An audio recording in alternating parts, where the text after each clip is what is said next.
dia a todos. Mais uma vez estamos aqui para o estudo do nosso domingo. Hoje nós vamos estudar o capítulo 9 do livro No Mundo Maior, que traz como título Mediunidade. Ele é interessante a partir do momento que um espírito, no caso de André Luiz, vai nos passar a sua impressão, sobre a mediunidade, essa sensibilidade que algumas pessoas têm de perceber, o mundo espiritual, de penetrar essa nova vibração, essa diferente vibração que nós estudamos dentro da doutrina espírita. E o André Luiz disse assim, no início, que ele estava muito interessado, no assunto Marcelo, que o Marcelo estava com aqueles problemas, e ele tinha assim várias perguntas na sua mente, assim, vários questionamentos que ele gostaria de perguntar referente àqueles problemas dos reflexos condicionados estudados por Ivan Pavlov, E ele disse assim, se esses reflexos condicionados, que é estudado por Ivan Pavlov, dos cães, que você faz um barulhinho e dá a comida, e que com o tempo, somente você fazendo barulhinho, ele já sabe que você vai dar a comida, já começa a salivar. Se isso daí também não acontecia com os seres humanos, dessas lembranças do passado, dessas experiências que o ser humano tem, de vir à tona, na mente, e fazer com que a criatura confundisse essas imagens, essas lembranças com espíritos, e essas lembranças, essas imagens poderiam perturbar as comunicações, entre nós encarnados. Ou seja, ele estava interessado nas mistificações, porque do passado vinha aquelas recordações para Marcelo entrava naquelas ausências, naqueles acessos, e isso poderia acontecer a mesma coisa com o médium. Experiências dele vivido no passado poderiam voltar através daqueles túneis, do tempo lá dentro da mente dele, e voltar no presente, e ele viver um personagem sem perceber, sem querer enganar ninguém, mas ele mesmo assim ele estaria enganando, estaria passando essas imagens às pessoas, normalmente de impactos vividos no passado, bons ou maus, lembranças boas ou lembranças ruins, que vêm à tona, fazendo com que pudesse atrapalhar a comunicação. Ele cita, aqui mais abaixo nós vamos ver, experimentos de espíritos espíritos evoluídos, grandes estudiosos do passado, Esse espírito aqui que ele está falando, provavelmente é Alexander Kisakovsky, que na época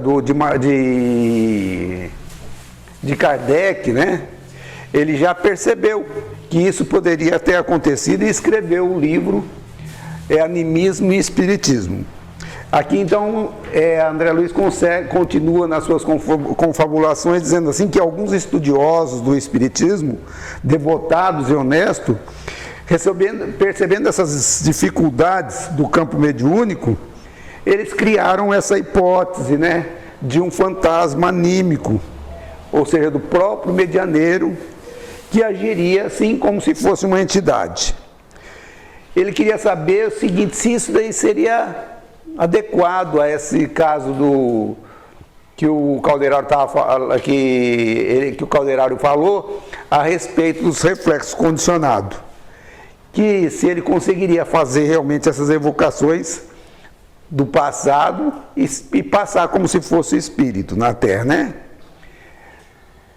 Será que seria possível, acontecer? A gente percebe assim que André Luiz, ele vivia esses problemas, André Luiz, por exemplo, não só André Luiz, mas vários espíritos, que a gente faz uma ideia assim diferente de mediunidade. A gente acha assim, a pessoa é médium. Bom, Ele está aqui, ó, ele está olhando tudo, está vendo tudo, está percebendo tudo, né? E a gente acha que todos os médiuns são iguais, né? Todos os médiuns são iguais. Que a coisa é que nem uma televisão, né? A gente liga a televisão aqui, vai passar a imagem que está sendo gerada lá adiante, ele vai ver tudo, né? Que nem um rádio que a gente liga e está ouvindo a pessoa, o que a pessoa está falando lá na íntegra, né? A gente pensa que a mediunidade é desse jeito, né? E muitas vezes essas imagens que chegam às vezes ao médium, né, pode fazer ele enganar mesmo sem querer enganar as outras pessoas, né? Ele está enganado também, né? E esses equívocos, né, segundo o André Luiz está confabulando aqui com ele, poderiam assim provocar vários desequilíbrios, ou seja, a pessoa achar que está realmente produzindo uma coisa e na realidade não é, né? E André Luiz fala aqui que ele estava ponderando, estava pensando sobre muitas observações e muitas coisas que ele tinha escutado em vários templos. Ele coloca aqui espiritualista, então quer dizer, não era só em centro espírita, era em outras religiões, pode ser em várias outras religiões que se usa da comunicação com o mundo espiritual. E aqui ele está falando a respeito dessa tese do Ivan Pavlov, né? Ou seja, o enfoque da tese de Pavlov é que o comportamento assim visível, né? Aquele comportamento que pode ser medido, né? Dos animais foram medidos. Ao contrário, por exemplo, do pensamento. O pensamento não tem jeito da gente medir o que uma pessoa está medindo, né? Então, a gente vê que isso daqui, todas as vezes, né, que nós vamos agir, as experiências do passado podem nos atormentar, não, pode voltar à tona, né, fazer com que a gente acabe agindo com a nossa experiência, ou dessa existência, ou da existência do passado. A gente sempre vai colocar uma opinião nossa no meio, mesmo que aquilo seja de uma sugestão de um espírito benfeitor, a gente vai questionar. Vamos supor, o espírito benfeitor vem dar uma orientação para a gente, uma intuição. A gente vai questionar aquilo ali. Se a gente realmente, aquilo é uma boa ideia, eu vou fazer isso. Não vou fazer isso daí não, né? Vou seguir o meu rumo. Isso aí é uma coisa natural. E a gente vê que Calderaro era um espírito assim, ele era brincalhão, ele era bastante, um espírito muito sábio, e muitas vezes ele não deixou André Luiz terminar a frase, né? Ele avançou à frente e deu a resposta mediante aonde André Luiz estava querendo chegar através do pensamento, né? Já falou, mas dessa vez não. André Luiz diz que Calderaro ouviu-me pacientemente até o fim das considerações e respondeu benévolo, né? Olha, André, a tua consulta exige meditação mais analisada, mais bem estudada. E aí ele fala sobre a tese animista, né? Ele fala que a tese animista é respeitável. Na literatura espírita, o termo animismo é usado para designar um tipo de fenômeno produzido pelo próprio espírito encarnado, sem que esse seja instrumento mediúnico da ação espiritual, né? E sim artífice dos fenômenos em questões. E aí, só para dar essa informação para a gente poder ter uma noção do que a doutrina espírita fala sobre animismo. E aí Calderaro continua dizendo que partiu de investigações, né, de investigadores conscienciosos e sinceros, e ela nasceu para coibir, né, os abusos da imaginação. A gente vê que realmente existe muito abuso, né? A gente chega no centro espírita, às vezes, pessoas às vezes invigilantes, tem um espírito aí do teu lado, é uma pessoa assim loura, é uma pessoa morena, é uma pessoa negra, ela é assim, você sabe quem é, e não sei o quê, olha, tem um monte de espírito aí do lado de vocês, então, quer dizer, são pessoas que às vezes a imaginação, né, cria coisas, às vezes, né? Pode ser que a pessoa realmente veja, mas existem muitas pessoas que deixam a imaginação fazer esse tipo de coisa. E as pessoas, às vezes, se não analisar, acabam, né, entrando nessa e, às vezes, dando credibilidade maior do que merece esses fatos, né? Aí Calderaro continua dizendo que a tese animista, né, mas ele coloca um entretanto, né? Vamos colocar aqui. A tese animista é respeitável, entretanto, né, um mas, vem sendo usada cruelmente pela maioria dos colaboradores encarnados, que fazem dela um órgão inquisitorial, quando deveriam aproveitá-la como elemento educativo na ação fraterna. Calderaro informa: milhares de companheiros fogem do trabalho amedrontados, recuam ante os percalços da iniciação mediúnica porque o animismo converteu-se em Cérbero. Cérbero é aquele cachorro de 3 cabeças da mitologia grega, né? Que ficava lá na porta do inferno, vigiando a porta do inferno. Então, na realidade, aqui o que ele está falando é o seguinte, que muitos de nós acabamos utilizando o animismo para julgar, para condenar, para às vezes criticar e falar para a própria pessoa sobre essas partes que acontecem desse animismo na pessoa. E muitas vezes a gente acaba desanimando a pessoa e ela não consegue desenvolver a sensibilidade mediúnica, foge do trabalho de medo das críticas, né? Essas afirmações, muitas vezes tirânicas, né, formam um sistema tirânico. Existe um grande número de nós espíritas dentro do movimento espírita que acabamos sendo muito críticos para a maioria dos médios, e dessa maneira a gente fica impedindo, né, a passagem desses candidatos ao serviço da mediunidade para o futuro. Por quê? Ele diz, nós, dentro da doutrina espírita, exigimos, sim, precisão absoluta. Exigimos que o médium fale tudo como está no livro, do jeito que é as coisas, né? Então, essa crítica, né, quando a gente faz esse tipo de crítica, a gente acaba olvidando, a gente acaba esquecendo que é uma coisa que nós fazemos de comum, é comum nós. A gente se recolhe no castelo teórico, né? Como que é se recolher no castelo teórico? Eu, por exemplo, não sou político, não estudei política, não estudei nada, mas eu daqui, eu consigo falar que jeito que o pessoal tem que trabalhar lá em Brasília. Que o governador tem que fazer, que o presidente tem que fazer, certo? Eu fico nesse castelo aqui teórico e aí eu consigo criticar o pessoal da igreja evangélica, né? Sem fazer parte.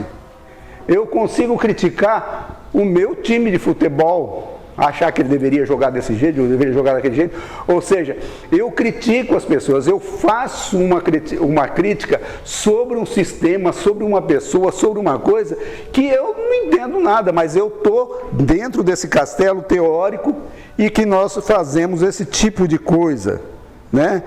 E não aceitamos, né, um irmão, uma pessoa que tenha sensibilidade mediúnica e que vai crescer que jeito?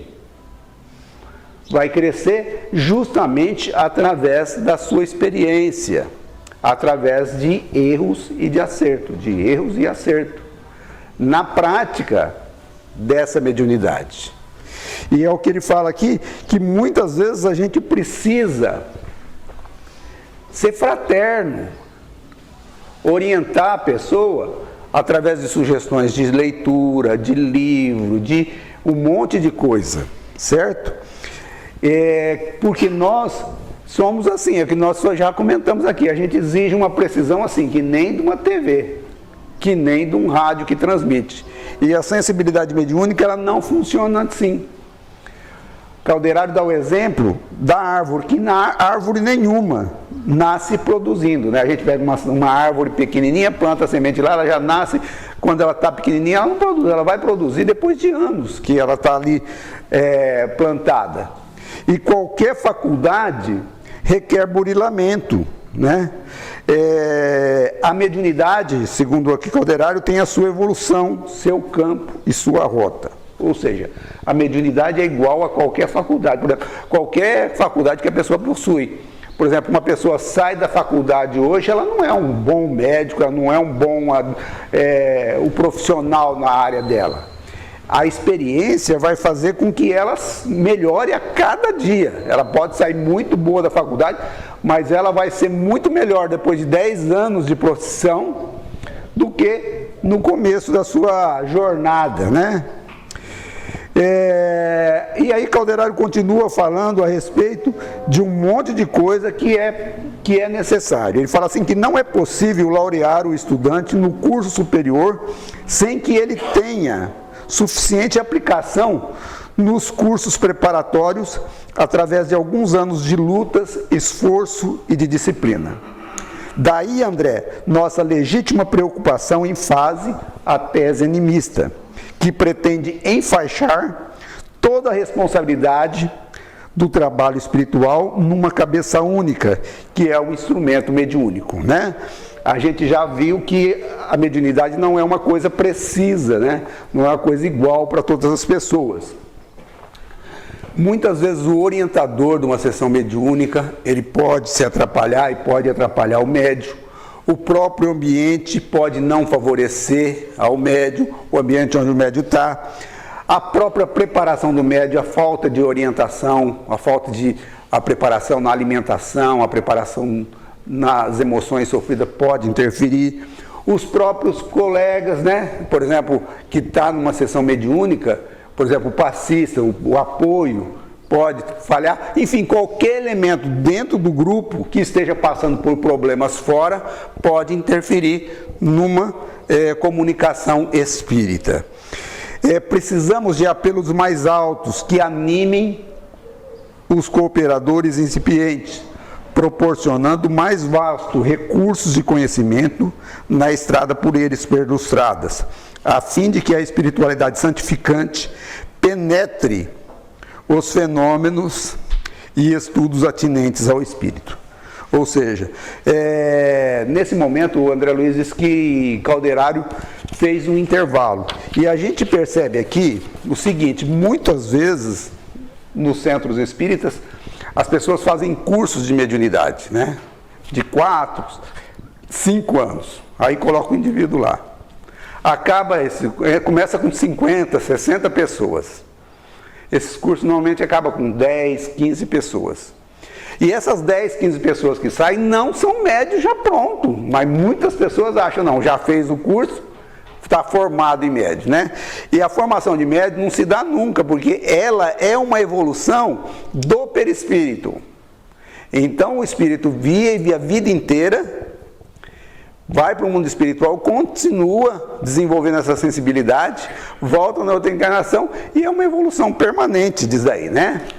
Aí o Calderaro diz assim, vamos à sua sugestão. Os reflexos condicionados enquadram efetivamente no assunto. Entretanto, cumpre-nos investigar domínio de mais grave apreciação.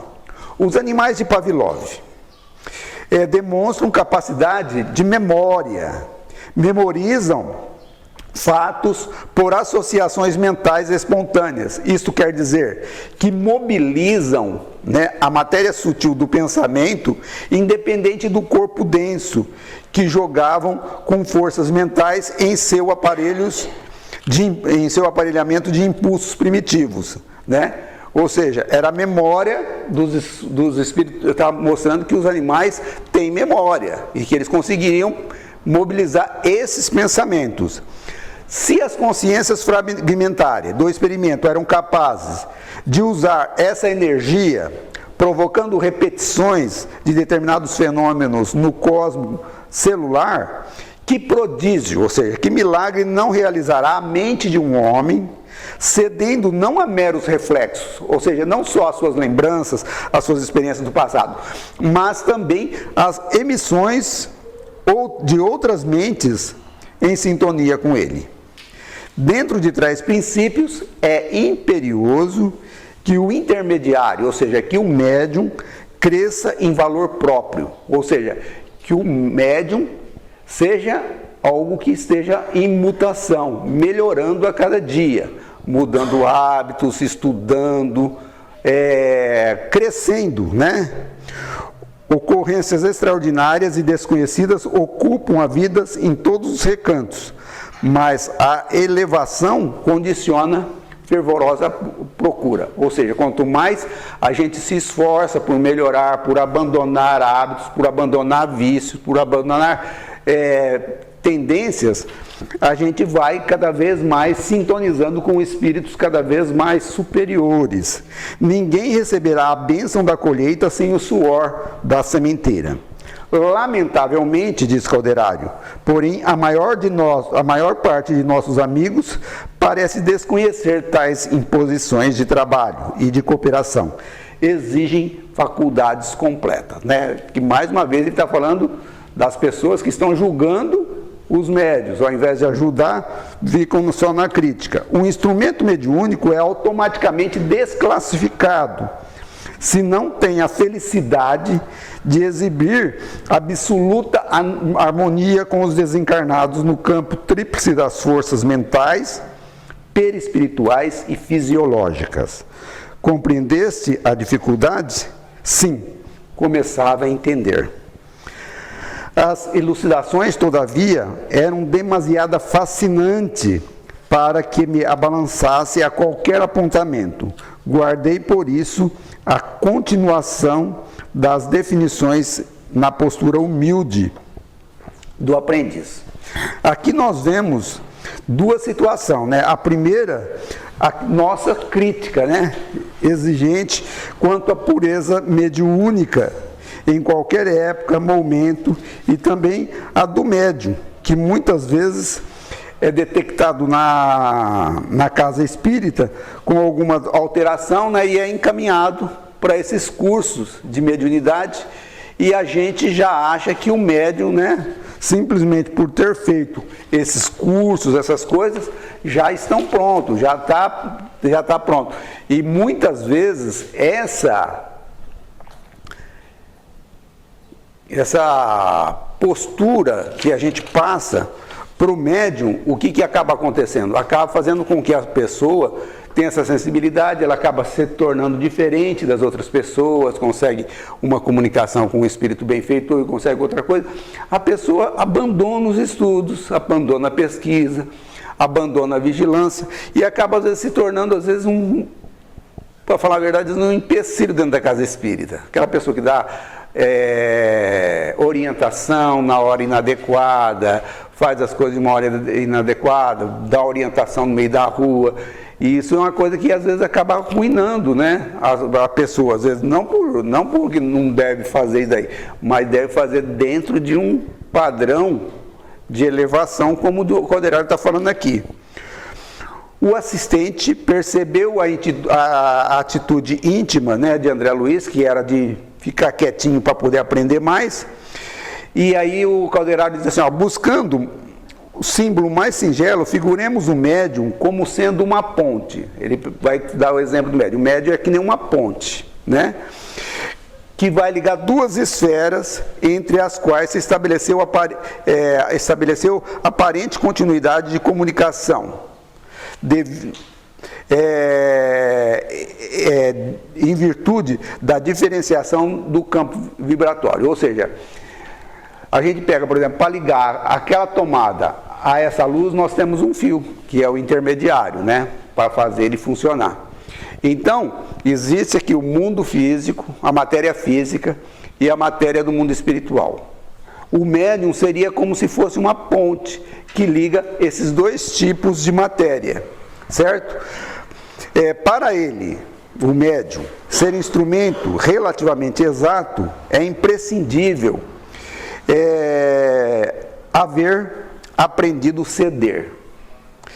Nem todos os artífices da oficina mediúnica realizam a breve trecho tal aquisição, que reclama devotamento à felicidade do próximo, ou seja, a pessoa está realmente interessado em servir o próximo, né? Ou seja, amor ao próximo e saber renunciar à sua própria vida em favor da felicidade do outro. Ou seja, abandonar suas coisas para vir as tarefas, fazer a coisa dentro daquele padrão de disciplina, de horário, de fazer as coisas, de deixar de se alimentar de determinados alimentos, deixar alguns hábitos de bebida, de alguns vícios que traz, a pessoa deixar, por exemplo, de ser maledicente, de ter conversa mais elevada. Exige esse tipo de coisa. Elevada compreensão do bem coletivo, ou seja, a pessoa tem que ver o interesse das outras pessoas melhor do que o teu. Não é aquele negócio, por exemplo, hoje está passando um programa diferente na minha TV, o último capítulo é isso, aquilo, eu vou ficar aqui para assistir, hoje tem um jogo, eu vou assistir. Não, não é isso. É ver o bem coletivo antes do bem pessoal. Avançar no espírito de concurso fraterno, ou seja, ver o necessitado como prioridade, né? E mais do que isso, ter a alegria de atendê-lo, de vir com ânimo, sem aquele espírito de que está perdendo alguma coisa para vir do trabalho. Vir aqui com alegria para fazer isso aí, dando a esse trabalho a prioridade. E ele se encerra, né? Serena superioridade nos atritos de opiniões, né? Ou seja, evitar discussões, né? Na nossa vida seria, por exemplo, na vida diária, seria discutir, por exemplo, qualquer assunto que as pessoas vêm discutir lá e você, não, isso não é assim, essa assim, lá, e ficar aquela teimosia danada. Isso daí é uma coisa.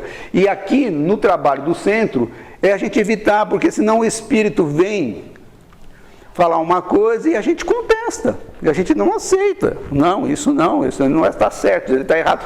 E o espírito que quer se comunicar, quer falar aquilo ali, e muitas vezes o médium não permite que aquela mensagem chegue justamente por causa da sua opinião pessoal.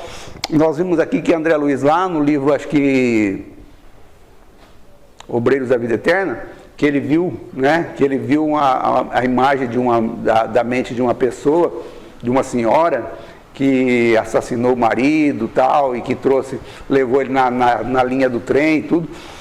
E o André Luiz conseguiu ajudar ela justamente por quê? Porque ele não criticou ela, né?